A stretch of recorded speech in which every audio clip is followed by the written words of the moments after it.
नमस्ते सेवाहरू हजुरहरूलाई स्वागत छ मेरो आजको तेस्रो डेली ब्लगमा। हजुरहरू सन्चै हुनुहुन्छ होला, म पनि सन्चै छु। अनि आज चाहिँ मेरो विशेष जन्मदिन परेकोले गर्दा म बिहानै नुहाइरहेको छु अनि मम्मीलाई मैले फोन गर्नु आँटेको छु।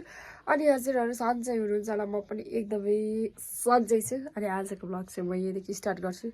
बुढाले मलाई गिफ्ट दिइहाल्छ कि गाइजहरू। म चाहिँ यहाँ स्कुटी पनि सिक्नु आएको छु। अनि यो चाहिँ हाम्रो पल्लोटार फिल्मको ब्याक बिटर हल चाहिँ यहाँनिर हाम्रो मेरो श्रीमानले बनाउनु भएको।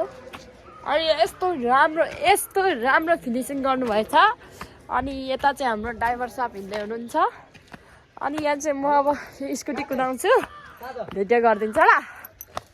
छाडी गयो तिमीले क्युरिङ स्युरिङ सबै गरेर मलाई पनि अहिले त धेरै आइसकेको छ। म पनि यति हो ठेकापट्टा चाहिँ गर्नु सक्छु अलिअलि। अब चाहिँ अलिअलि ठेकापट्टाहरू गर्नु सक्छु, नलेज त्यति चाहिँ भएको छ। अलिअलि चाहिँ यस्तोलाई चाहिँ क्युरिङ स्युरिङ के गर्नु भन्नु जस्तो अलिअलि नलेजहरू बन्दै गएको छ। ब्याडमिन्टन जान्छस् है, जान्छस् नि बिहानै नगरी। ल लडाइँ सनी चाहिँ म जिम्मेवारी होइन है ल। तल यस्तो छ, तल यस्तो छ, बिस्तारै कुदा त। ब्रेक हान्ने फेरि हिट कुद्यो भने कुदाउँदो रहेछ यस्तो अन्त त।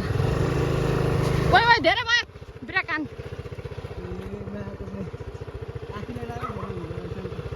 गानु हुन्छ नि सुरुमा त, बिस्तारै हान्न।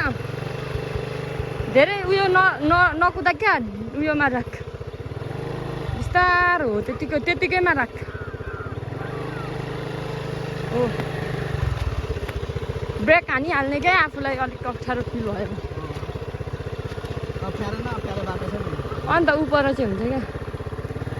अलिक लैजा नि यस्तोमा चाहिँ अलिक थाक्नुपर्छ क्या। ब्रेक नथिच्न नि, आफूलाई चाहिँदा मात्रै थिच्छ। ल यहाँदेखि म कुदाउँछु, रोक त।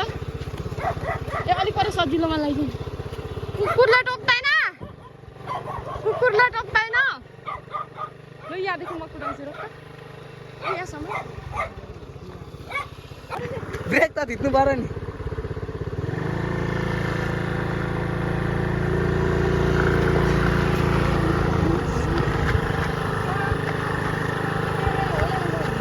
ल हाम्रो केसाउने आमेको स्कुटी कुदाइ राम्रो छ।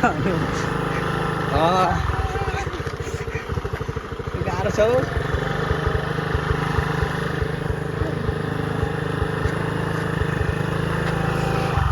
लु भयो, लु घुमाउने स्कुटी फेरि खोलातिर। बट्टानीले गएको रे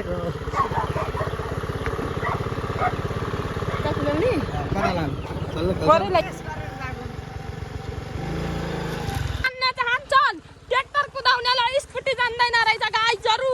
जनता जान्न चाहन्छन्, तपाईँ के स्कुटी जान्नु किन सक्नुहुन्न त? ट्र्याक्टर कुदाएर जनता जान्न चाहन्छन्, भन्नु होला, जान्नु होला। यस्तै घर भविष्यमा बनाउने इच्छा छ।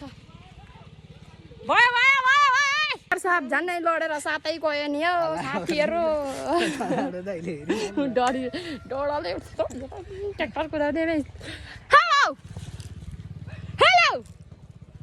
हरिन्द्रले स्कुटी जिन्दगीमा नकुदाउने अरे। यहाँ सुरुमा चाहिँ स्कुटी सिकेर यहाँ पानी लिनु जाँदैछु धारातिर। अनि म कम्ता साह्रो लडिनँ हौ। एउटा ह्यान्डसम केटा हिँड्दै थियो कि यो बाटोमा, त्यसलाई हेरेको त मलाई लडिहालेन हौ ब्रेङ्गे। तर यहाँनिर हेर्नु कत्रो गाडी आउँछ, बाटो सानो छ अनि यस्तो बलुवामा हिँड्दा लडिन्छ। मैले चाहिँ अब यहाँ पानी पनि डोको भरिसकेँ साथीहरू। अनि यहाँ चाहिँ पानी एकदम राम्रो आउँछ। अनि यहाँ चाहिँ पालोको टक्क विद्यार्थीहरू स्कुल जाँदा मात्रै पाइन्छ। अब चाहिँ म घरतिर लाग्छु अनि अहिले भेटौँ ल। केरा खानु मन लाग्यो? लागेन, यता देखाउ न मलाई त कस्तो तपाईँको यत्रो केरा आफू खानु। दाजुकोले त्यो मान्छेले चाहिँ सुरुमा म केक ल्याउँछु 300 रुपियाँको भन्यो, तर मेरो पैसा चाहिँ उसलाई मैले केक ल्याउँछ होला भनेर दिएको। चाउमिन खाउँ न चाउमिन भनी अनि ल्याएको होइन। तर त्यो